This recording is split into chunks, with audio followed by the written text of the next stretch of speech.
नमस्कार. आऊचा खाऊ या यूट्यूब चॅनलवर मी मेधा तुमच्या सगळ्यांचं मनापासून स्वागत करते. वन पॉट कुकिंग मधली आपली पुढची रेसिपी आहे ती म्हणजे हॉटेल स्टाईल दाल तडका. नेहमी एकाच पद्धतीची आमटी खायचा पण घरातल्या सगळ्यांनाच कंटाळा येतो आणि करायचा आपल्याला सुद्धा कंटाळा येतो. नीट स्वतःचं जर तुम्ही निरीक्षण केलं तर एक सुरी जर स्वयंपाक झाला तर आपल्याला स्वयंपाक करताना कंटाळा येतो. जर असं त्यात व्हेरिएशन करायचं म्हणलं की आपण पण उत्साहाने करतो. म्हणून मी आज तुम्हाला दाखवणार आहे हॉटेल स्टाईल दाल तडका रेसिपी. चला तर बघूया कुकरमध्ये कशी करायची. हे पाहता इथे गॅसवर मी एक छोटा कुकर तापत ठेवलेला आहे. नेहमीची टीप लक्षात ठेवा, कुकर आतनं पूर्ण कोरडा पाहिजे, त्याला पाणी नको, नाहीतर ते पाण्याचा करपल्याचा वास आपल्याला त्यात येतो. आता दाल तडका करताना काय करायचंय, आपण ह्यामध्ये तूप वापरणार आहोत किंवा बटर वापरणार आहोत. मी तूप वापरते. आपलं 1 चमचा तूप घालायचंय. तुपाने त्याला एक छान अशी क्रीमी टेस्ट येते.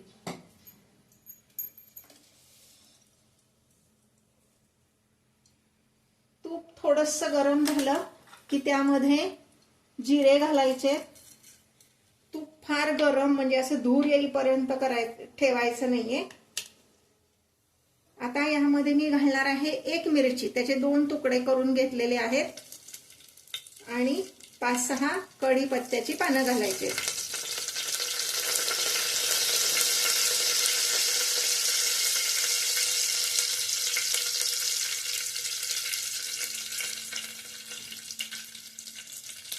चार ते 5 लसूण पाकळ्या अशा बारीक त्याचे तुकडे करून घ्यायचे आणि ते घालायचे.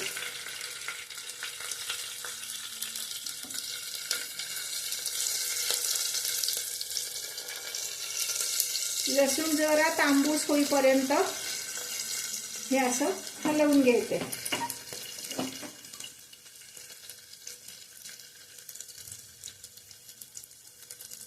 आता यामध्ये मी 1 कांदा बारीक चिरून आणि अर्धा टोमॅटो बारीक चिरलेला. आधी कांदा घालणार आहे, एकदम बारीक चिरून घ्यायचा आहे आणि तो साधारण 1 मिनिटभर परतून घ्यायचं, म्हणजे कांद्याचा कच्चेपणा जातो आणि खमंग लागतो कांदा.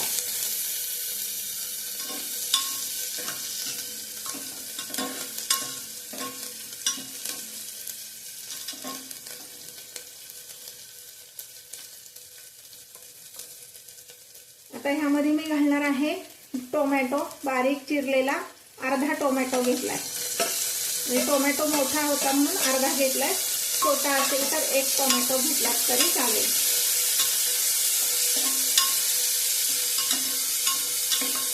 छान असा 1 मिनिटभर हे परतून घ्यायचे.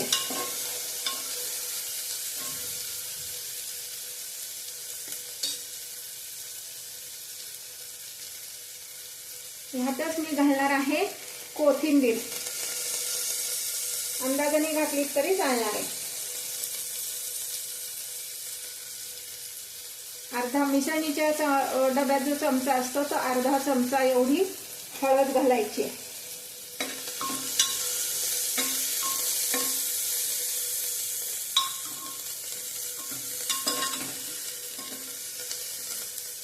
तिथं गॅसची फ्लेम मी मोठीच ठेवली आहे. टेस्ट छान येते त्याच्यामुळे, म्हणजे कांदा थोडासा क्रिस्पी असा झाला की त्याला टेस्ट छान येते. आता हे परतत असतानाच मी ह्यामध्ये दाल तडकाचा मसाला मिळतो मार्केटमध्ये विकत, तो मसाला घालणार आहे. तो किती घालायचा आहे तर आपला पोहे खायचा 1 चमचा.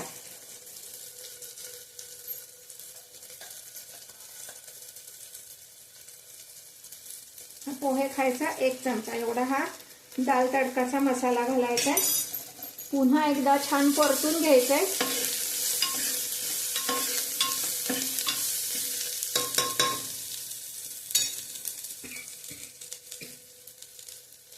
आता मी ही मुगाची डाळ जी आहे ती यात घालणार आहे. 1 वाटी मुगाची डाळ मी 2 तास भिजत ठेवली होती. 1 वाटीला 2 वाट्या पाणी घालून भिजत ठेवली होती. 2 तास भिजत ठेवायची आणि त्या पाण्यासहितच घालायची. डाळ आधी डाळ आधी 2-3 वेळा धुवून घ्यायची स्वच्छ पाण्याने आणि मग ती भिजत घालायची, जेवढी डाळ असेल त्याच्या दुप्पट पाणी घालून. आता मी ह्याला झाकण लावणार आहे.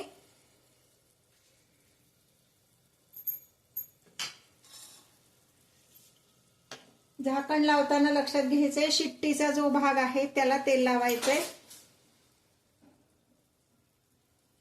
हे रबरी गॅस्केट जे असतं त्याला पण तेल लावायचंय, म्हणजे त्यातले जे मसाले असतात ते बाहेर येत नाहीत शिट्टीच्या वाफेबरोबर. आणि त्यानंतर ह्यात मीठ घालायचं राहिलंय आपलं. आपण ह्यामध्ये मीठ घालूयात 1 चमचा.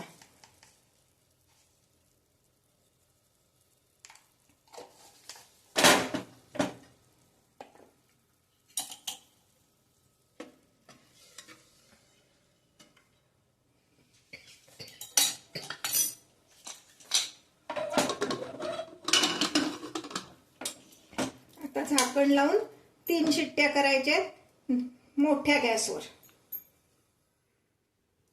हे पहा, आता कुकरच्या 3 शिट्ट्या झालेल्या आहेत. 3 शिट्ट्या झाल्यानंतर मी गॅस बंद केला होता आणि त्यानंतर 15 मिनिटं कुकर तसाच ठेवला, म्हणजे मग त्या प्रेशरवर ते डाळ व्यवस्थित शिजेल. आता आपण हे उघडून बघूया. हे पहा, तुम्हाला खाली काढून दाखवते मी.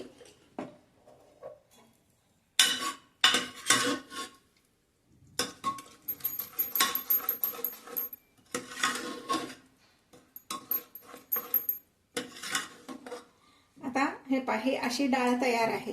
हे जर तुम्हाला फार घट्ट वाटत असेल आणि पातळ करायचं असेल तर 1 वाटीभर पाणी गरम करायचं आणि मग ह्यात घालायचं, म्हणजे मग ते पातळ होईल.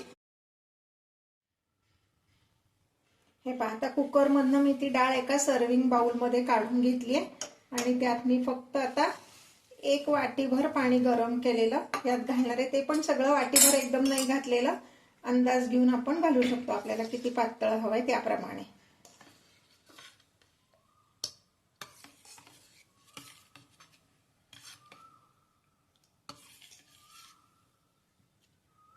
हे पहा, असं इतपत पळीने वाढता येईल इतपत, त्याला पळी वाढ असं म्हणतात.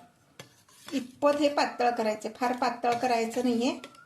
तरी सुद्धा अजून जे उरलेलं पाणी ते मी ह्यात घालणार आहे, म्हणजे पूर्ण 1 वाटी पाणी मी परत त्यात घातलं. आता एक किंचित उकळी देणार आहे, कारण आपण असंच जर पाणी हे त्यात ठेवलं तर पांचट लागू शकतं, म्हणून किंचित गरम करायचं, म्हणजे ते पाणी त्यात व्यवस्थित मिक्स होईल.